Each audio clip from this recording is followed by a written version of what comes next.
Great, thank you very much indeed. Folks, you ready for a great evening? Yeah. Good, excellent. Welcome to The Truth About Lying. My name is Caspar Berry and I am a liar. I'm not a bad person any more than any of you. We all deep down have told some lies. So let's get some catharsis going in this room right now. Who here has lied ever in their lives at all? Show of hands. Good, fantastic, that's excellent. Who here has lied this week? Anyone at all? I know I have. Fewer hands. Are you sure? Because it's Thursday already, right? I'm starting it on Sunday. These are some lies I will accept. No, go on, that's really interesting. I'm about 10 minutes away. I use that a lot. Sorry you're breaking up. My door is always open. And I love you, quite depressingly. I don't know if any of those ring any bells with you. Who here has told a lie to someone else in this room already this afternoon? Anyone at all?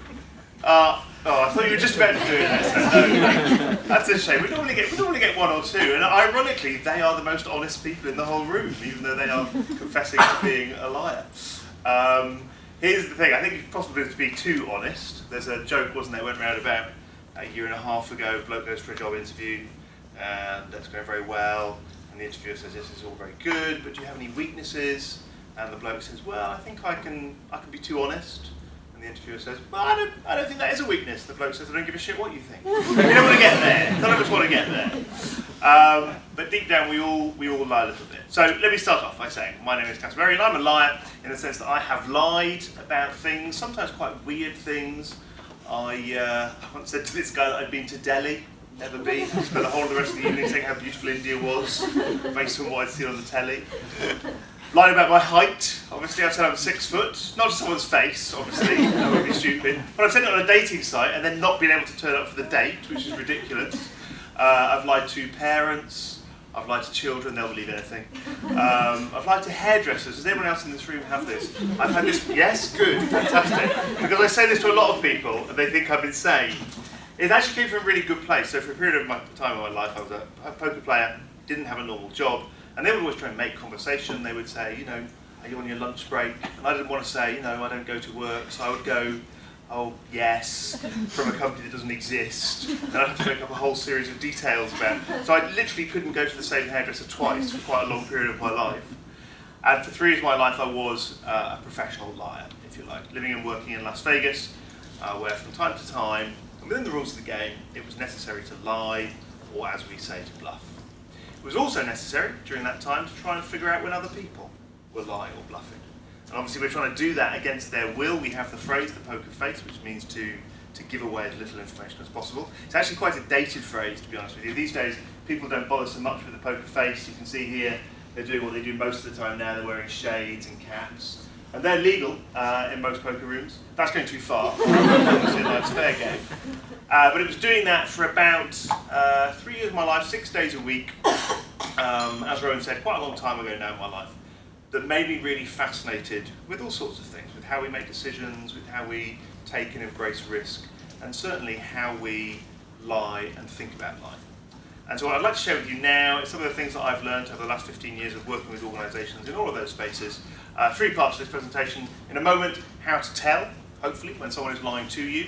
Part 2, the truth about lying, the reality and impact of it in our society. And part 3, how to tell the truth. What would it mean to be more honest and get other people to be more honest with us? So, part 1, and here's the headline takeaway, I think, of my presentation. In studies, the average untrained person guesses when someone is lying just 54% of the time. 54%. If they tossed a coin, they'd get 50%. If they just said all the time that someone is lying, they'd get 50%, and they get 54%. So if you ever feel yourself a little bit gullible or finding it difficult to tell whether someone is lying or not, you're in perfectly good company, because the average person is literally only 4% better than blind dumb luck.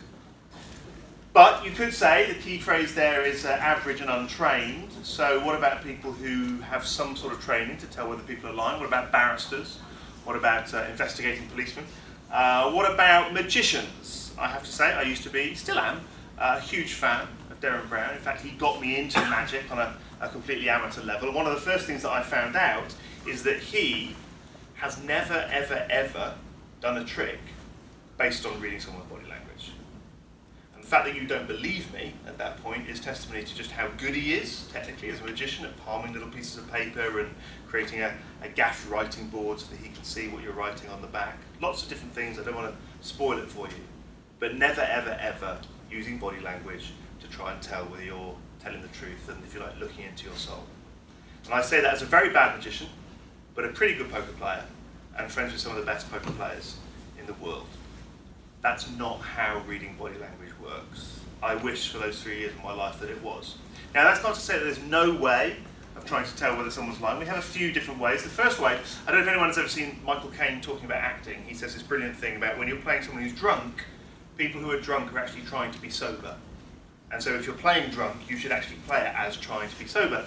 And I think there's an analogy there with playing poker, is that when people are lying, they're doing everything they can to cover it up. So Sun Tzu talks about in The Art of War, if you're weak, then act strong, and if you're strong, then act weak, tiger in the long grass. And so people are often doing that. Sometimes it's possible to flip what you see. If they make a big, strong bet, you can tell they're bluffing. But it's not always the case. They try and fake relaxation. I'm sure you know this already. There are two kinds of smile. There's the smile that happens in our cheeks here, the zygomatic majors, pulling up the lips of the mouth. And that, if it's just in isolation, is probably not a particularly relaxed smile unless it's accompanied by the old crow's feet here in the orbicularis oculi, the Duchenne smile. And that's really what we're looking for, to show that someone is relaxed and they don't mind if you call or not because they've got the hand. But there's lots of different tells that they are subconsciously unaware of. So, for example, one of the things that people do when they're bluffing is if they were talking or singing or humming or smoking or eating or drinking, they will stop. Because actually deep down we're all really scared of being found out. We all have this idea that other people can see into our soul. And so we stop because we don't want to give too much information away. So that's a pretty good tell. In poker terms, if they're looking down at the cards in the middle of the table, it means they don't have a hand. If they've seen their ace, trust me, they see the ace and they look straight back up. That's a pretty valuable tell. And some of these are pretty good. Shaking hands usually means a strong hand. That surprises some people. Because I think in sort of lie detector tests, if the body is lying, it's releasing adrenaline because it's nervous and worried. In poker, the body is releasing adrenaline because it's preparing for battle. So it's actually, it's got a good hand. But here's the key, none of these are silver bullets. We try and, I'm sure you've seen body language experts talk about, use a basket of these and other different tells. Here's actually the most interesting thing, if you've never played poker before. We don't actually use tells or body language that much at all. Now, if your only experience of poker is what you see in the movies, then that's going to be quite surprising. Trust me, trust me, trust me, as the poker advisor on Casino Royale, almost everything in that film was nonsense. That's not how poker works. The fact that 15 years ago poker moved quite seamlessly across to online should give you an indication that actually we weren't looking that much at each other's bodies. I'm not saying not at all, but not that much. 95% of poker works perfectly well online. And one of the reasons for that is, as I showed you in that photo, people can cover their bodies up. And whilst that was a bit of a joke, this one's real, and so is this one. Players can, if they want to, literally just cover their whole bodies up. They don't need to, ironically. It's actually, they do it rather more for their own sort of comfort than anything else. Here is the really depressing truth about telling whether someone's bluffing in poker. What I'm going to do now is a little bit of maths, and if you don't like maths, then you're not going to like this slide. But please don't worry, because it's the implication of it that's important, not the reality of it. Actually, most of the time we're doing a calculation. Hypothetical, theoretical, but perfectly possible situation. Imagine there's $1,000 in the pot. Imagine that someone's just made a bet of $500, that's what we need to call. And what we do is we put all of this piece of information together, not just the body language, but rather more about their psychology, what they want, what the standard player would do in this situation, what they've done historically in the past. And we make an assessment, a judgment, that there's a roughly 60% chance that they're bluffing. Now that's more than 54%, we're a little bit more confident, but not much more. But that allows us to do a calculation, the origin of the phrase, the calculated risk, because if 60% of the time we win $1,000, that gives us what we call a long-term average upside of 60% of 1,000, which is 600. 40% of the time, we're going to lose. We're going to lose that $500 that we put in. 40% of 500 is a downside of minus 200, and that creates an overall value, our long-term upside minus our long-term downside, which is $400. That's a positive number. And what that means is that calling is the right thing to do. If our judgment, if our assessment is correct, if 60% of the time, or we're 60% sure that in this situation they probably don't have the cards, we're making $400 every time we do this, even though we're going to be wrong 40% of the time. 40% of the time they're going to have 4 of a kind. That doesn't happen with Derek Brown. It would be a bad magic trick if it failed 40% of the time. And yet that's as good as we can get in poker. Now that's not sexy, it's not glamorous, it's a little bit confusing, but it is the reality of poker. And it's a reality because of an underlying reality, which is this. In poker and business and life, we lie so much that we're good at it. We're so good at it that the average untrained person can only tell whether we're lying or not 54% of the time. So let's look at a few other truths about lying in society that different researchers have uncovered.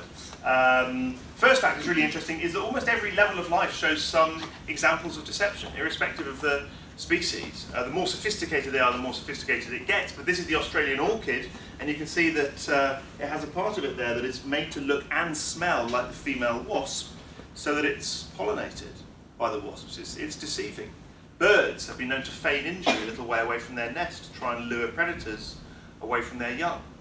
Humans learn to lie at about 6 months. They realise that if they cry, they can get attention, or they can laugh, and that elicits delight.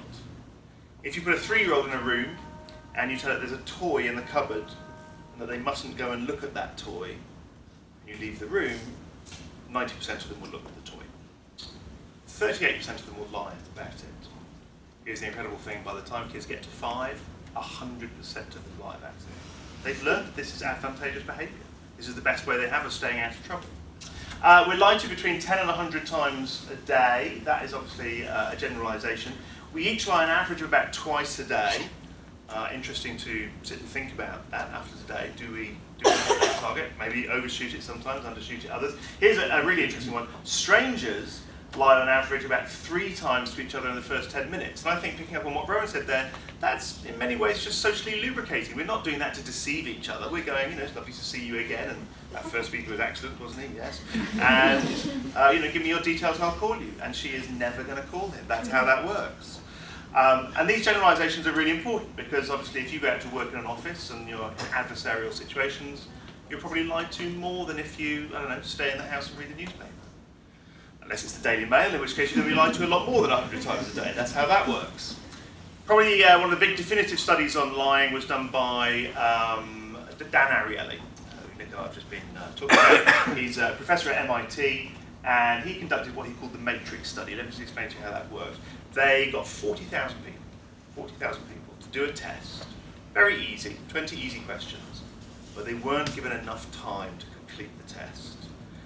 So no one could actually get 20 answers right.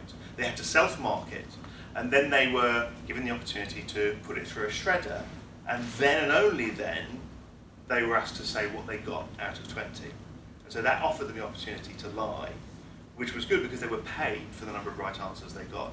An average of $1, sometimes less, sometimes more. And here's the interesting thing, I do apologise, but the shredder was not real. So they could actually take the test out of the shredder, and by colour coding the different participants, they knew actually what their real score was. Okay. And here's the first piece of good news. Out of those 40,000, only 20 lied a lot. Only 20 people massively exaggerated what they got and said they got all 20 marks right. But 28,000 lied a little bit, just exaggerated it ever so slightly. And I think in some ways that probably confirms what you certainly want me, that I sort of instinctively think about lying. There aren't many people who are, telling us massive porkies all of the time, but all of us to a certain extent are prepared to push some of those boundaries. And here's the interesting thing. For a long period of our history, that would have been an evolutionarily advantageous thing to do.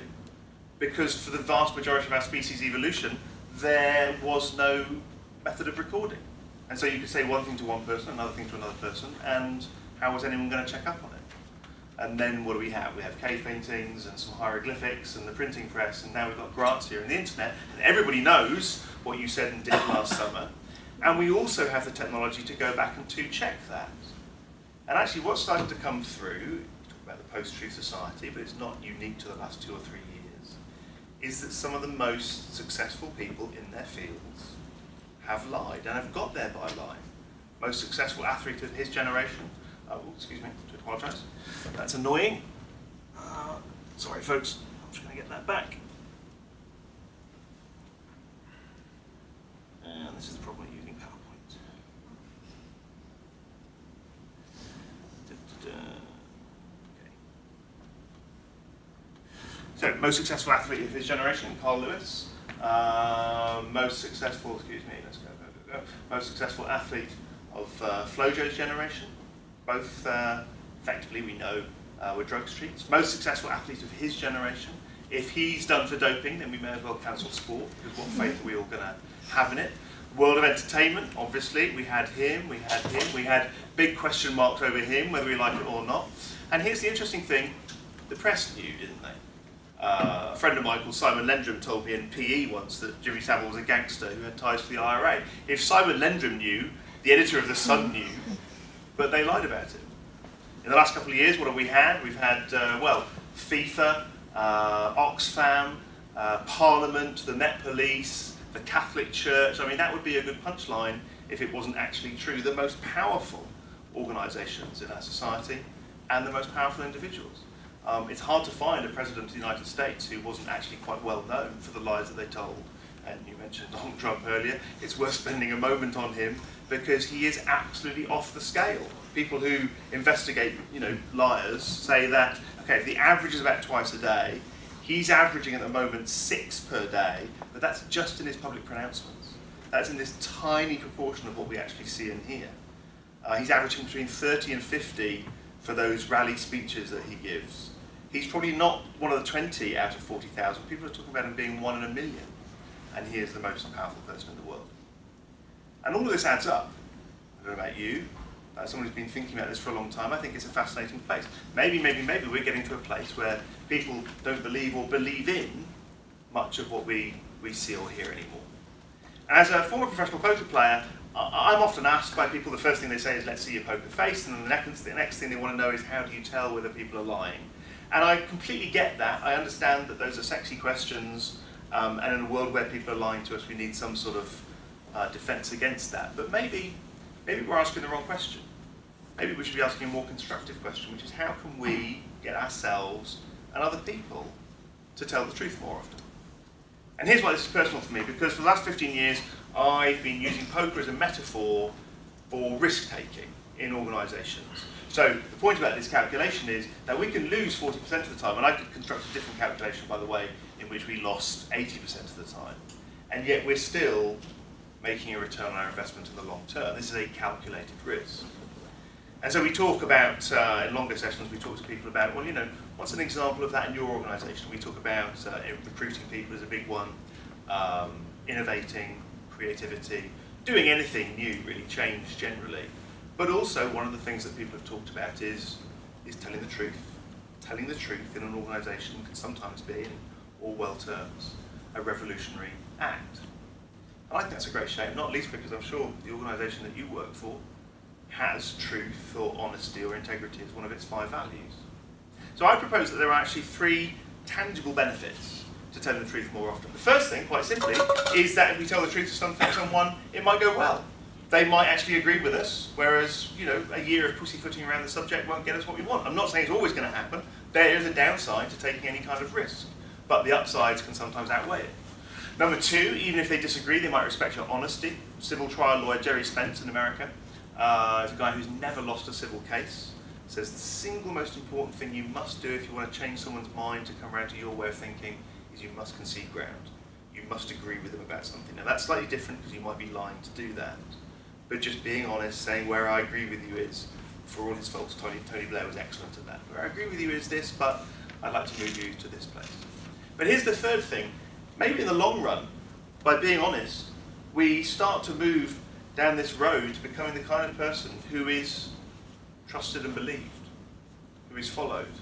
There's a corollary of that in the literature. Warren Bennis, professor of leadership at Harvard University, did research that showed that the great super leaders that he studied, they were more trusting than most people. they got lied to and let down more often than the average person. They took a risk, but they got more from the other people that didn't. Maybe if we tell more truths, in the short term, there are some setbacks, but actually the long-term return on that trust can be quite profound. So how can we get ourselves and others to do that more often? Well, coming back to the matrix test, in the final iterations, they got people to try and recite the 10 commandments. And interestingly, no one got them all. But nobody lied, which is significant because the 10 commandments are all about honesty and probity. So here's what they did. They went back to students at MIT and they got them all to sign a declaration before submitting their scores that said that their behaviour in this test would conform to the honour code of MIT. And again, nobody lied, which is significant because MIT has no honour code. Princeton, on the other hand, does have an honour code. And before they got them to sign anything, students lied with exactly the same frequency as the MIT students. But again, once they'd signed up to the principles of the honour code of being honest and having integrity, nobody lied in those tests. So, 3 very simple things to take from today and hopefully into the Q&A. Number 1, let's tell more truths. It can be hard, but sometimes some of the truths that we don't tell are really good truths. They're like, oh, I really liked you in that suit you were wearing today.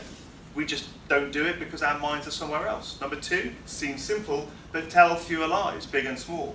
There used to be a sign in toilets in restaurants in the 1980s. It said, do not flush this toilet unless absolutely necessary. And some wag would always come out of the toilet and say, I don't know about you, but whenever I flush the toilet, it's absolutely necessary. Here's the thing about lies, it's kind of the same. We feel that every lie that we tell is absolutely necessary, but what if it's not? It's really hard. I've been trying to do it for the last couple of years since I've been working in this area. We're just pushing ourselves into that new place. And how can we do that? Well, one way is to keep a constant reminder of your particular honour code. Now, for some of you, it might be the Bible. It might be something quite significant. For me, genuinely, it's a post-it note that sits on my computer. It's not a massive thing, but it just always keeps me aware of what deep down I know to be true and right. Ladies and gentlemen, my name is Caspar Berry. I'm a liar, but I'm trying. I'm trying.